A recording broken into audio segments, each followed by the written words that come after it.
Ebana, klabu ya Simba imebakiwa na dakika 180 za kibabe katika mbio za ubingwa msimu huu.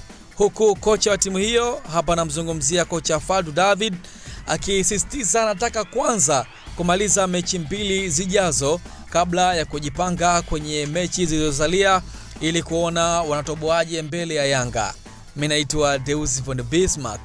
Karibu nikupitishe katika undani wa taarifa hii.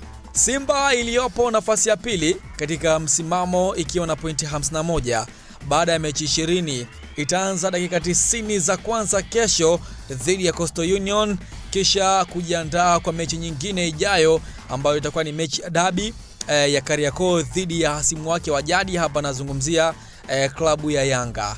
Hesabu za Fadlu zilifeli katika mchezo uliopita dhidi ya Azam katika derby ya Mzizima baada ya kutoka na sare ya bao 2-2, huku ikivuna pointi 1 tu iliyofanya Simba kusalia nafasi ya pili. Sasa Simba imebakiwa na kibarua kigumu ambacho wanatakiwa kukitimiza ndani ya siku 4 tu, kitakachoanza kesho kabla ya kukabiliana na Yanga siku ya wanawake duniani ambayo ni Machi 8.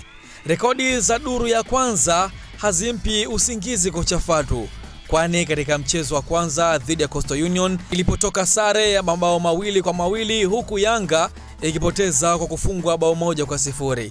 Pengine maoni yako ni yapi? Kipi ambacho unaweza ukazungumza? Pengine kipi ambacho unakitazama kwenye mechi hizi 2 ambazo klabu ya Simba wanakwenda kukutana nazo? Kwanza kesho dhidi ya Coastal Union, kisha Machi 8 siku ya wanawake ambapo watakipiga dhidi ya Yanga. Rekodi ya mechi hizi 2 kwa Simba, mchezo dhidi ya Coastal Union walitoka sare, lakini mchezo dhidi ya Yanga walifungwa bao 1. Pengine kipi ambacho unaweza kukiona? Basi tuandikie hapo kwenye upande wa comments. Mimi naitwa Deus von Bismarck.